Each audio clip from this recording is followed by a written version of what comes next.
ভয় নাই। গুনাহ নিয়ে যদি অন্ধকার কবরে যাও, যদি বেনামাজি বেপরদাওয়ালা হয়ে হয়ে যদি ওই অন্ধকার কবরে যাও, অন্ধকার কবরের মাটি তোমাকে আমাকে এমন ভাবে চাপ মারবে,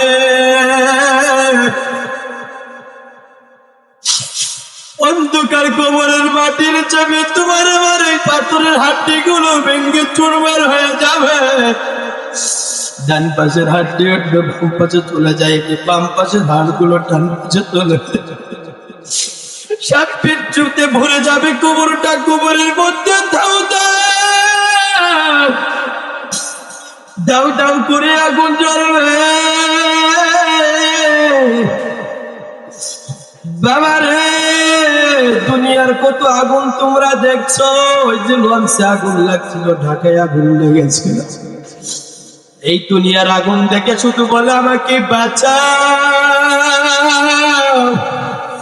আমরা তোমাদের ভাই, আমরা তোমাদের ভাই, বাঁচাও। পাগলের মতন দৌড়া দৌড়ি করে 5 তলা 10 তলার উপর থেকে লাফ করে দুনিয়ার আগুন থেকে বাঁচার জন্য। আর যদি গুনাহ নিয়ে কবরে যাও, জাহান্নামের ফেরেশতা ধরে রাখবে, এর থেকে শত শত গুণ আগুনের তাপমাত্রা বেশি। আলহামদুলিল্লাহ,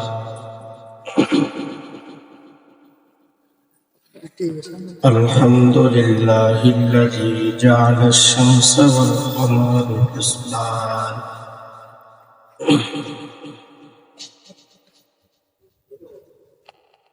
والنجم والشجر يسجدان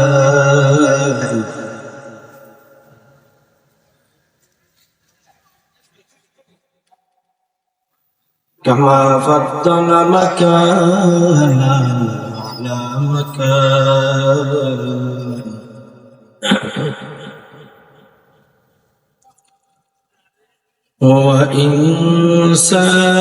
وإنسانا على إنسان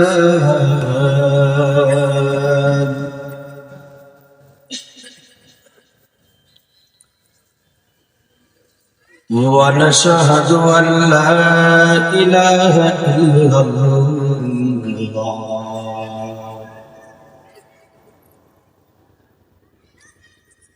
إلا الله وحده لا شريك له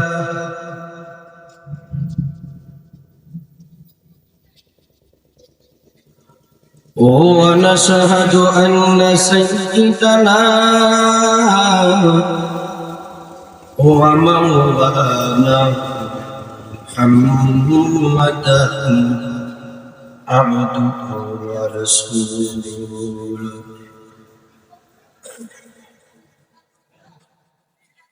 أرسله بالحق بشيرا ونذيرا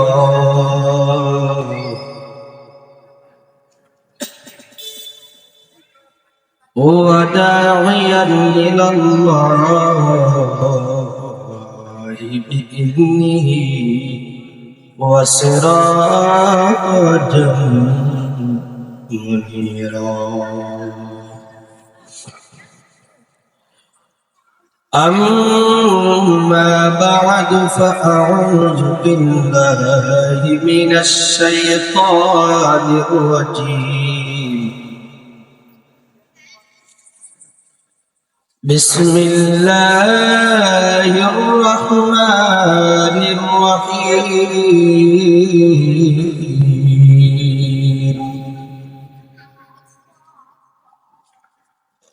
ووصينا الإنسان بوالديه إحسانا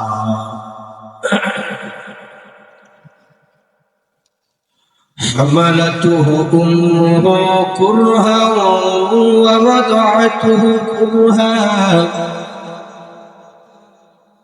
وحمله وفصاله 30 شهرا.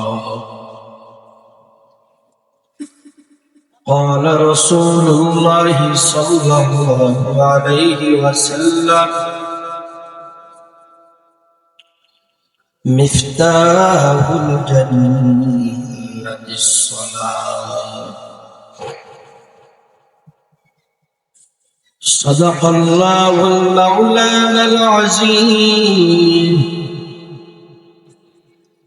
ওয়া সাদাকা রাসূলুন নাবিয়্যুল উম্মিয়্যুল কারীম ونحن على ذلك لمن الشاهدين والشاكرين والذاكرين والحمد لله رب العالمين.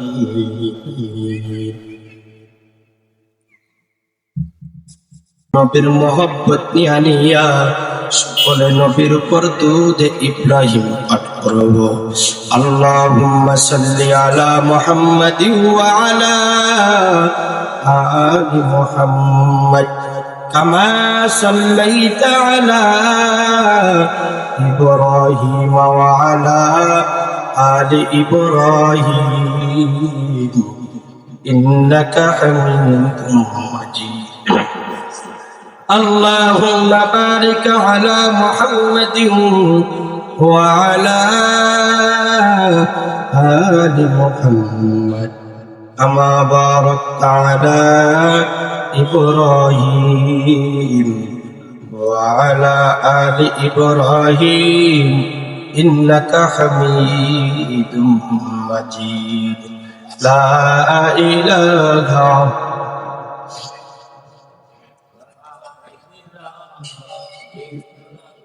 জরে লা ইলাহা জরে লা ইলাহা ইল্লাল্লাহ লা ইলাহা জরে লা ইলাহা লা ইলাহা ইল্লাল্লাহ লা ইলাহা জরে লা ইলাহা লা ইলাহা ইল্লাল্লাহ মুহাম্মাদুর রাসূলুল্লাহ সাল্লাল্লাহু আলাইহি ওয়াসাল্লাম. সকলে জবান খুলে বলেন আলহামদুলিল্লাহ. গোপালপুর খাদিজা রাদিয়াল্লাহু তাআলা আনহা হিফজুল কুরআন মাদ্রাসার মাহফিলে আপনারা খুশি না বেজার? সকলেই খুশি? তা খুশির সাথে একবার বলেন তো আলহামদুলিল্লাহ. আপনাদের সামনে পবিত্র কালামুল্লাহ শরীফ থেকে আমি একটি আয়াত কিন্তু তেলাওয়াত করেছি. ওয়াসাইনাল ইনসানা বিওয়ালিদাইনি ইহসানা حملته أمه كرها ووضعته كرها. ও শ্রীপুরের মুসলমান ও গোপালপুরের মুসলমান, আমি শামসুল হক বেলালি শুরু থেকেই বলছি বাবারে, আমার বাবাজি যুবক ভাইয়েরা ও আমার পর্দার আড়ালের মা ও বোনেরা, শুরু থেকেই তোমাদেরকে আমি বলেছি দিলের কান লাগাই আলোচনা শোনার জন্য। বাবার জীবনটা ভর প্রত্যেকটা জুমায় নামাজের কথা শোনো, ফরদার কথা শোনো, জিনের কথা শোনো, সুদ ঘুষের কথা শোনো, কত আলোচনা জীবনে শুনলাম। কিছুদিন আগে এই গোপালপুর গ্রামে মাদ্রাসার মাহফিলে ছিল, বড় বড় উলামায়ে কেরাম আসছিলেন, কত সুন্দর সুন্দর বয়ান করেছে, কত সুন্দর সুন্দর করে তোমাদেরকে বুঝাইছে বাবা নামাজ ধরো, রোজা ধরো, আর নামাজ কাজা করিও না, রোজা কাজা করিও না, যাকাত ফরজ থাকলে যাকাত দাও, হজ ফরজ হইলে হজ করো, মিথ্যা ছেড়ে দাও, হারাম ছেড়ে দাও। জবান করে বলুন তো বুঝাইছে কি বুঝাই না? উলামায়ে কেরাম আপনাদেরকে কত বোঝাই রে বাবা, এরপরেও কেন ছেড়ে দেন? এই কারণে ছেড়ে দেন, শুধুমাত্র শয়তানের ধোঁকায় পড়ে পড়ে আপনারা সকলে আমলের থেকে দূরে সরে যান। বাবারে, আজকে আপনাদের পায়ে হাত রেখে বলবো, আখের মুনাজাত না দিয়া এই মাহফিল থেকে কেউ বিদায় নেবেন না। মাহফিল থেকে আখেরি মুনাজাত দিয়ে বিদায় নেওয়ার চেষ্টা করবেন। বাবারে, যদি জীবনের শেষ মাহফিল হয়ে যায়, কাল কিয়ামতের ময়দানে আল্লাহর দরবারে বলতে পারবো, রে আল্লাহ, আয় রব্বে কারীম, জীবনের শেষ মাহফিল শুনছি গোপালপুর খাদিজা রাদিয়াল্লাহু তাআলা আনহা কোরআন মাদ্রাসার মাহফিলে বসেছিলাম। রে আল্লাহ, জীবনে কোনো আমল করতে পারি না, এই আমলের উসিলায় মাফ করে দাও। বাবার, আর যদি বসতে না পারো, আর যদি জীবনের শেষ মাহফিল হয়ে যায়, আল্লাহর কাছে কি ওসিলা খাড়া করবা? এই জন্য বলবার, যুবক, এখনো যারা এলোমেলো ঘোরাফেরা করছো, আসো জান্নাতের বাগানে বসো, কোরআন হাদিসের বয়ানে বসো। আরে গোপালপুর শ্রীপুরের মুসলমান, আমার আল্লাহ বলে, ওয়াসাইনাল ইনসানা বিওয়ালিদাইহি ইহসানা। আরে নবীর উম্মতের দল, আরে নবীর আশিকের দল, আমার আল্লাহ বলে, ও মানুষ, ইনসানদেরকে, মানুষকে ডেকে ডেকে আমার আল্লাহ তাআলা মুসকিল করতেছেন।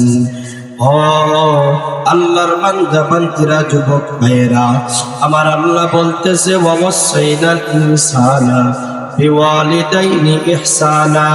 ও আমার বান্দারা, ও মানুষ, তোমরা মা বাবার খেদমত করো, মা বাবার প্রতি ইহসান করো, মা বাবার কদর করো, মা বাবার কদর তোমার নিজের মধ্যে বাড়ায়া দাও, মা বাবার প্রতি সম্মান করো, ইজ্জত করো। বর্তমান সমাজে দেখা যায়, বিরায় খোঁজ নিলে দেখা যায়, মা বাবার খেদমত করতে চাই না। সুন্দরী নারী পেয়েছে, মা বাবাকে ভুলে গিয়েছে, ঠিক না বে ঠিক? সুন্দরী নারী পেয়েছে, মা বাবার খেদমত সঠিকভাবে করতে চাই না, কারণ দুনিয়ার মোহব্বতে পড়ছে, শয়তানের ধোঁকায় পড়েছে। রে বাবা, যাদের মা বাবা দুনিয়ার মধ্যে জীবিত আছে, তাদেরকে লক্ষ্য করে করে বলবো, ও গোপালপুর মাদ্রাসার ছাত্ররা, তোমরা তোমাদের যে উস্তাদ রুহানি পিতা, তোমাদের মা বাবা এখনো যারা দুনিয়ার মধ্যে বেঁচে আছে, বাবারে যদি কোরআনের হাফেজ হতে চাও, মা বাবার দোয়া তোমার জীবনের সঙ্গে লাগাইয়া নাও। বাবারে, তুমি যদি বড় কোনো আলেম হতে চাও, মা বাবার দোয়াটা তোমার জীবনের সঙ্গে লাগাইয়া নাও। ও ব্যবসায়ী ভাই, যদি বড় ব্যবসা করতে চাও, ব্যবসায় যদি লাভবান হইতে চাও, মা বাবার দোয়া তোমার জীবনের সঙ্গে লাগাও। আরে বাবা, তুমি যদি ইঞ্জিনিয়ার হতে চাও, মা বাবার দোয়া তোমার জীবনের সঙ্গে লাগাইয়া দাও। গোপালপুরের মুসলমান রে, আমি পাগল মানুষ, কিছু অল্প কিছু আলোচনা করবো, আমল নিয়েতে করবো। তোমরা আমলের নিয়েতে শোনার জন্য চেষ্টা করো, কাজ তওবা করার জন্য নিয়ত করে ফেলো। আমার আল্লাহ বলেছেন, মা বাবার প্রতি ইহসান করো, ভালোবাসা করো, ভালোবাসাটা বাড়ায়া দাও, মা বাবার উপর তোমরা কদরটা বাড়ায়া দাও। আরে আমার যুবক ভাই, শোনো, আল্লাহ পাক রব্বুল আলামিন চারটা ভাইয়ের মধ্যে আমাকে সবথেকে সুখী রেখেছেন। আল্লাহ তাআলা কেন রেখেছেন? বাবারে, যেদিন থেকে মায়ের গর্ভের থেকে দুনিয়া আসে আজ পর্যন্ত মা বাবার সাথে আমি আজ পর্যন্ত আলাদা পর্যন্ত পাই নাই। যেদিন থেকে আয় করা শিখছি, যেদিন থেকে মাদ্রাসা মসজিদ খেদমত করে করে অল্প কিছু হাদিয়া পাই। যুবক মনে করতে পারছো, যুবককে মনে করতে পারো হুজুর বোঝানোর জন্য বলেছে না বাবা রে, বাড়ি বেশি দূরে না, বাবুরার সন্তান আমি, খোঁজ দিতে পারো, বিশ্বাস না বলে কথা বলাইয়া দিতে পারিলে যুবক। মা বাবারকে আপন করেছি, আল্লাহ তাআলা অনেক সুখে রাখছে, আল্লাহ তাআলা অনেক ভালো রেখেছেন রে বাবা। আরে আমার যুবক রে, যারা মা বাবাকে কষ্ট দিয়েছ, আমার মতন মানুষের জন্য, এরকম একজন সাহাবীর জন্য যদি এত কঠিন হতে পারে, তাহলে তোমার আমার জীবনের জন্য কিরকম হতে পারে রে বাবা। এই যে আমি বলেছিলাম কুরআন ও হাদিসের আলোকে কিছু আমল করার কথা বলবো আমি, আপনারা শোনার চেষ্টা করবেন। আমার আল্লাহ বলেছেন মা বাবার খেদমত করো।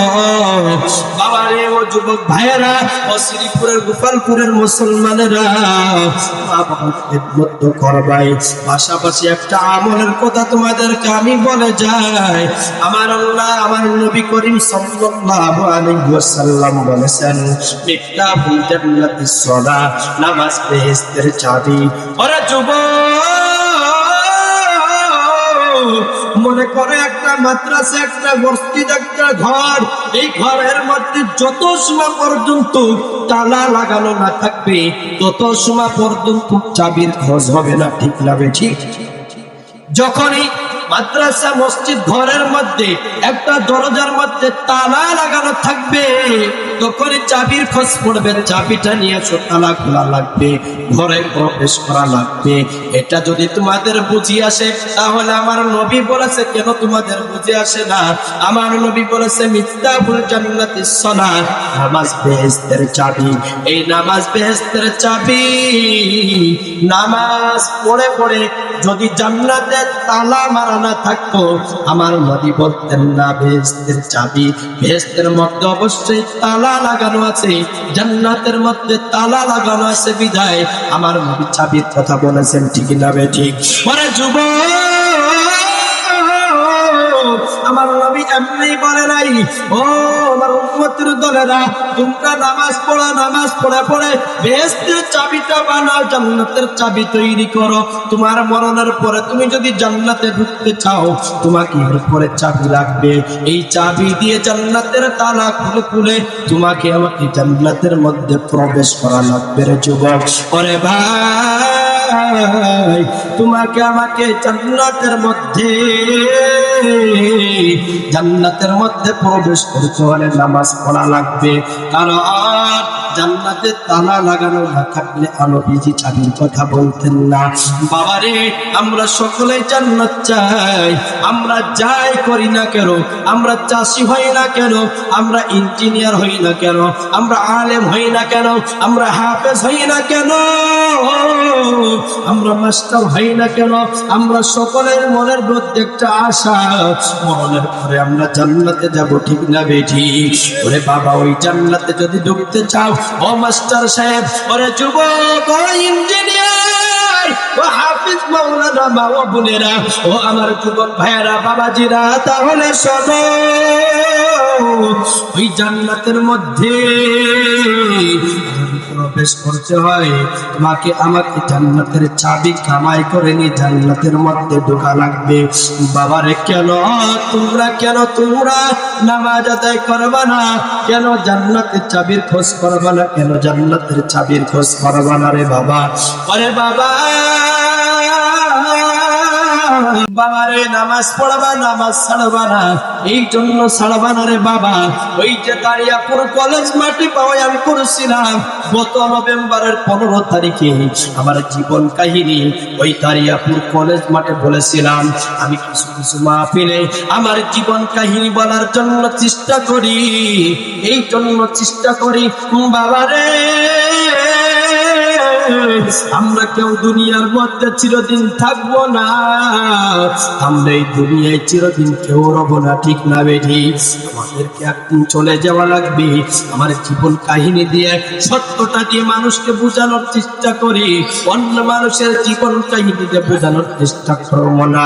এ যুবক, এ মায়া বোন, এ শ্রীপুরের মুসলমান তাকাও, এ যুবক এদিকে তাকাও, আলোচনাটা শোনো, বয়ানটা শোনো, আমল করার চেষ্টা করো, ধরার চেষ্টা করো রে বাবা। ওরে আমার যুবক ভাইয়েরা, বাবা জেরা রে, ও আমার কলিজার টুকরা সুধার চান যুবকেরা, শোনো, আল্লাহ রাব্বুল আলামিন আমাদেরকে 7টা ভাই বোন দান করেছিলেন। এই 7 ভাইয়ের বোনের মধ্যে, আমি ভাইদের মধ্যে 7টা ভাই বোনের মধ্যে আমি 6 নম্বর। আমার 4 ভাইয়ের মধ্যে আমি সকলের ছোট। আমি কোরআনের সংক্ষেপে বলি, আমি কোরআনের হাফেজ হইলাম। কোরআনের হাফেজ হওয়ার পর আমার সেজে ভাই, আমার মেজে ভাই, আমার বড় ভাই, আমার পরিবারের লোক, গোষ্ঠীর লোক আমাকে সকলে অনেক মহব্বত করে, অনেক মহব্বত করে। বাবারে,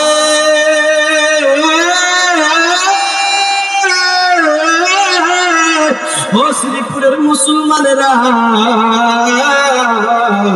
ও আমার যুবক ভাইরা, দিনের কান্না গায়ে শোনের যুবক, দেখো আলোচনার পরে চোখে পানি আনতে পারো কিনা? জাহান্নামের আগুন যদি নিভাইতে চাও, চোখের মধ্যে পানি আনো, চোখের মধ্যে পানি আনে, জাহান্নামের আগুন নিভাও, জাহান্নামের আগুন নিভানোর চেষ্টা করার যুবক। 7টা ভাই বোন দান করার পরে হঠাৎ করে আমার বড় ভাইয়ের সন্তান হওয়ার পরে আমার আপন বড় ভাইয়ের ব্লাড ক্যান্সার ধরা পড়ল। ভাইয়ের যখন ব্লাড ক্যান্সারটা ধরা পড়ল,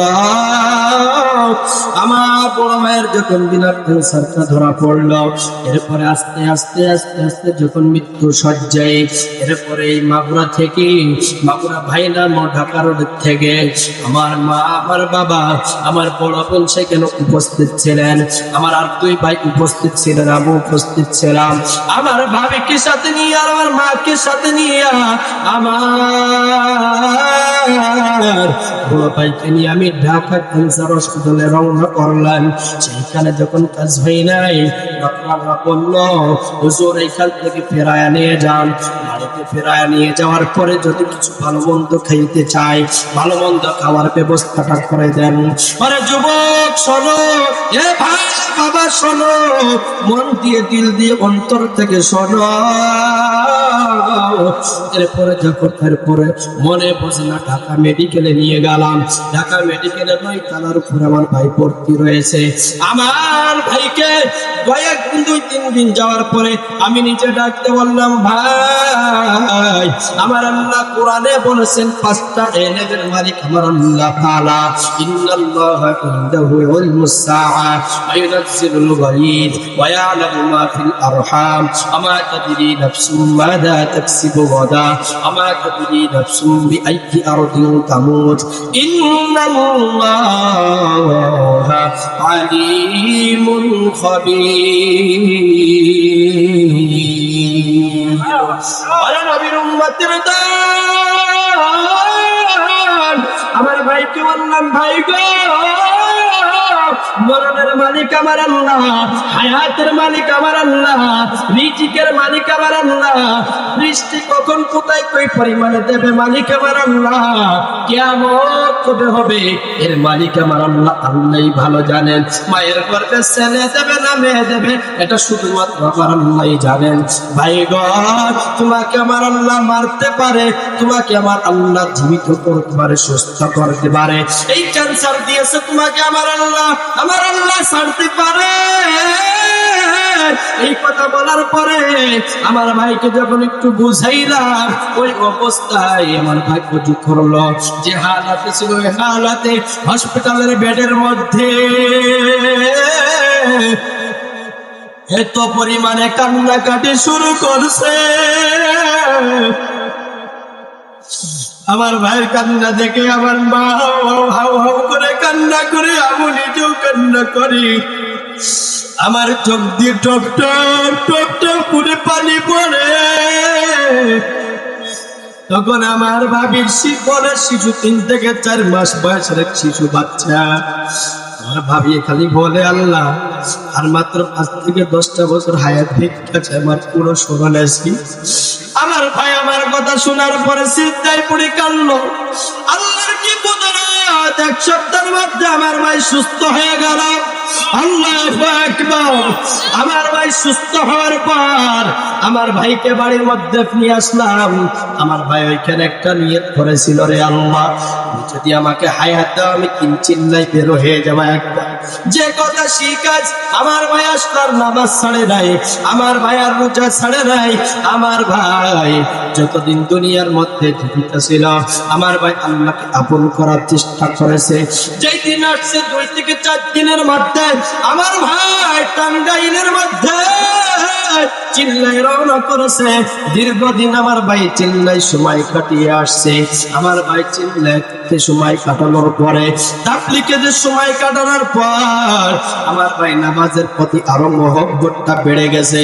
আরে যুবক, এরপরে হঠাৎ করে আবার একদিন ওই ঢাকা মেডিকেলে যে ডাক্তার যে ওষুধটা লিখেছিলেন ওনাকে দেখানোর জন্য গিয়েছে। আমি মাদ্রাসার মধ্যে রয়েছি, আমার এলাকার লোক গ্রামের লোকেরা ফোন দিয়ে বলে হুজুর আসো জলদি করে বাড়ি আসো, তোমাদের সেজে ভাই কারেন্ট শর্ট করে এনতে গেল। সেজে ভাই দুনিয়ার থেকে চির বিদায় নিল। ভাইরে শোনো, যখন কানের মধ্যে আওয়াজগুলো সিজি ভাই নাই তখন আমি আমার বড় বোনের এলাকায় আমার বড় বোনকে সাথে নিয়ে কান্না করতে করতে চোখে পানি নিয়ে বাড়ি ফিরে আসলাম। ভাই ডাক্তার দেখানোর জন্য ঢাকা মেডিকেলে রওনা। আমার বড় ভাই ঢাকা থেকে ফিরে আসলো, ডাক্তার না দেখে কান্নার রোল পড়ে গেল বাড়ির মধ্যে। কে বেঁচে থাকবে? যে বেঁচে থাকবে সে নাই, আর যে মারা যাবে সে বেঁচে আছে, আর যে বেঁচে থাকবে সে মারা গেল। বাবারে দেখতে দেখতে বছর ঘরে নাই। আমার মেজে ভাইটা অ্যাক্সিডেন্ট করে ইন্তেকাল করলো। দুনিয়ার থেকে মেজে ভাই বিদায় নিল, বড় ভাই বেঁচে আসে। এরপরে কিছুদিন পর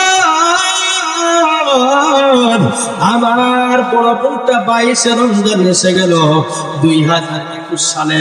এরপরে যখন 22শে রমজান আসলো আমার বড় বোনটা 22শে রমজানে দুনিয়ার থেকে স্টপ করে বিদায় নিল।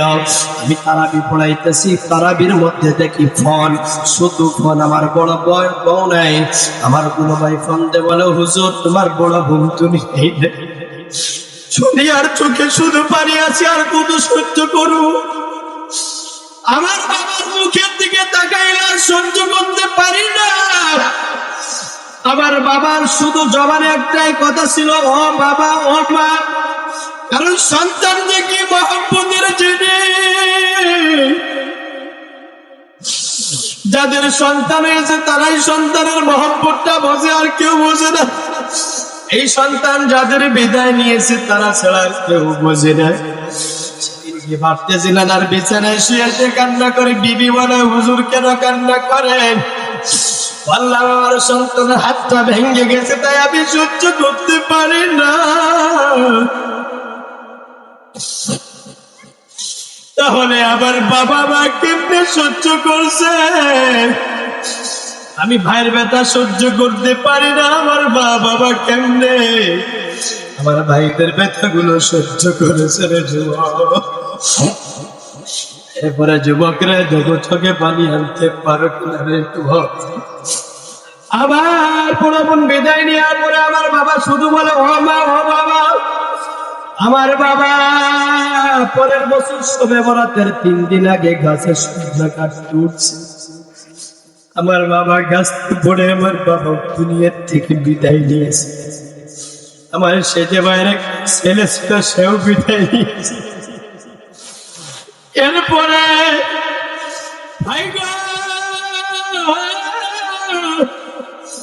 গত বছর 3-4 বছর পরে যে রোজার আগে গত রোজার 1 সপ্তাহ আগে আমার সেই ক্যান্সার আল্লাহর ভাইটা বিদায় দিয়েছে। এটা বোঝাইতে চাইতেছি রে যুবক, আমার যে ক্যান্সারওয়ালা ভাই মারা যাবে, এই ক্যান্সারওয়ালা ভাই দুনিয়ায় বেঁচে থাকলো, বাবা চলে গেল, ভাস্তা চলে গেল, বড় ভাই, মেজে ভাই, সেজে ভাই চলে গেল। যারা বেঁচে থাকবে তারা আগে চলে গেল, সবার শেষে বড় ভাই গেল। তার পরিবারে এখন শুধু ভাইদের দুইটা করে বাচ্চা। আমার মা বড় ভাবি দোয়া করবেন এই এতিমগুলো নিয়ে পরিবারের সাথে লেগে রয়েছি রে বাবা। এই কোরআনের মাহফিল করি, দাওয়াতের কাজ করি, লোকেরা যা হাদিয়া দেয়, মাদ্রাসায় খেদমত করি, এই এতিমগুলো নিয়ে পড়ে আছি। শুধুমাত্র একটা পরিবারে আমি আয় করার মতন মানুষ, একটা পুরুষ মানুষ, আর কোনো পুরুষ মানুষ নেই। আমার আল্লাহ তাআলা আমার একটা ছোট সন্তান দান করেছে। দোয়া করবেন আল্লাহ যেন হাক্কানি আলেম হিসাবে কবুল করে নাই। সকলে বলেন আমিন। ওরে যুবক, কিসের বড়াই করছো? কেন মাকে কষ্ট দাও? কেন বাবাকে কষ্ট দাও? কেন নামাজ পড়ো না? কেন পর্দা করো না? কেন সুদ ছাড়তে পারো না? ঘুষ ছাড়তে পারো না? হারাম ছাড়তে পারো না?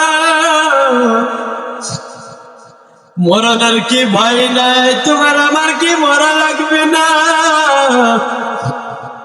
তোমাকে আমাকে এই দুনিয়া ত্যাগ করে করে একদিন দুনিয়ার থেকে চির বিদায় নিয়ে অন্ধকার কবরে যাওয়া লাগবে, ঠিক না বেঠি? বাবারা, তুমি গুনাহ ছাড়ো না, তোমার কি কবরে আযাবের ভয় নাই? গুনাহ নিয়ে যদি অন্ধকার কবরে যাও, যদি বেনামাজি বেপরদাওয়ালা হয়ে হয়ে যদি ওই অন্ধকার কবরে যাও,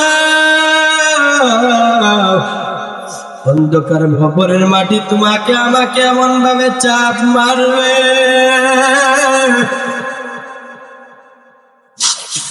অন্ধকার কবরের মাটির চাপে তোমার আমার এই পাথরের হাড্ডি গুলো ভেঙে চুরমার হয়ে যাবে। ডান পাশের হাড্ডি বাম পাশে চলে যায়, বাম পাশের হাড়গুলো ডান পাশে চলে যায়, সাত পিচ্ছুতে ভরে যাবে কবরটা। কবরের মধ্যে দাউ দাউ করে আগুন জ্বলবে। বাবা রে, দুনিয়ার কত আগুন তোমরা দেখছো। ওই যে লঞ্চে আগুন লাগছিল, ঢাকায় আগুন লেগেছিল। এই দুনিয়ার আগুন দেখে শুধু বলে আমাকে বাঁচাও। আমরা তোমাদের ভাই, আমরা তোমাদের ভাই, বাঁচাও। পাগলের মতন দৌড়া দৌড়ি করে, 5 তলা 10 তলার উপর থেকে লাফ করে দুনিয়ার আগুন থেকে বাঁচার জন্য। আর যদি গুনাহ নিয়ে কবরে যাও, জাহান্নামের ফেরেশতা ধরে রাখবে। এর থেকে শত শত গুণ আগুনের তাপমাত্রা বেশি। 500 মাইল দূরের থেকে আগুনের তাপে তোমার আমার কলিজা শুকায় যাবে। এই জাহান্নামের আগুনে দিয়ে ধরে রাখবে জাহান্নামের ফেরেশতা। লাভ করার কোনো সুযোগ নাই, ডাইনে বামে যাওয়ার কোনো সুযোগ নাই রে যুবক। কিয়ামতের ময়দানে তোমার আমার মাথার একা উপরে সূর্যটা ধরে রাখবে। তোমার আমার গুনার কারণে মাথার মগজগুলো টকবক টকবক টকবক করে ফুটতে থাকবে। কেমনে সহ্য করবে? সহ্য করতে পারবে না। এই জাহান্নামের কথা স্মরণ করি, জাহান্নামের কথা স্মরণ করে করে কোন যুবক পারবা, কোন ভাই পারবা, কোন মা পারবা, কোন বোন পারবা। আর দাড়ির মধ্যম যুবক পারবা, দাড়ির মধ্যে আর বেরট লাগাবো না, নামাজ ছাড়বো না, বেপরদায় চলবো না, আরাম খাইব না, সুদ ঘুষ খাইব না, জিহ্বা দিয়ে আর কষ্ট দেব না, মিথ্যা বলবো না, পারবা বেপরদায় চলবো না, নিজের সতীত্বকে হেফাজত করবো, নষ্ট করবো না, স্বামীর হক নষ্ট করবো না, জিনা করবো না, বেপরদায় চলবো না। যুবক পারবা, মা বাবাকে কষ্ট দেব না, উস্তাদকে কষ্ট দেব না। কে কে পারবা? দুটো হাত আমার আল্লাহকে দেখায়া দাও। নারে তাকবীর! আয় আল্লাহ, তুমি সকলের হাতকে কবুল করে নাও। সকলে বলেন আল্লাহুম্মা আমিন। আপনারা খুশি না বেজার? ঘুম আসে নাকি আপনাদের? হ্যাঁ, সমস্যা নাই, খিদে লাগছে, তোমার পাকাইতেছে, খুব ঘিরান বের হইতেছে, পাবেন কিছু সময় বলি ইনশাআল্লাহ। খানার ব্যবস্থা আছে। আল্লাহ সকলের জন্য খানা কবুল করুন, সকলে বলেন আমিন। সর্বশেষ ভাই ও বন্ধু বুজুর্গ, একটা কথা আপনাদের সামনে বলে বিদায় নেই, বলার উদ্দেশ্য ছিল না, বলি সেটা হচ্ছে আপনাদের পাশেই গোপালপুর মাদ্রাসা, মিজানুল উলুম মাদ্রাসা, এই মাদ্রাসায় কোরআনের ছাত্ররা আছে। এদের কোরআনের মাদ্রাসার ছাত্ররা একটু বাইরে আসলে একটু দুষ্টমি করে, এদের সাথে খবরদার আপনারা কেউ বেয়াদবি করবেন না। আমার নবী বলেন, ইন্নাল জান্নাতা তাস্তাকু ইলা খামসাতি নাফারিন তালিবুল কুরআন, জান্নাত 5 শ্রেণীর লোকের জন্য অপেক্ষা করতে থাকে, জোরে বলুন সুবহানাল্লাহ। তার মধ্যে 1 নম্বর হইল যারা কোরআনকে মহব্বত করে, কোরআন ওয়ালাদেরকে মহব্বত করে, কোরআন তেলাওয়াতকারীদেরকে মহব্বত করে, আল্লাহর জান্নাত তার জন্য অপেক্ষা করতে থাকে, জোরে বলুন সুবহানাল্লাহ।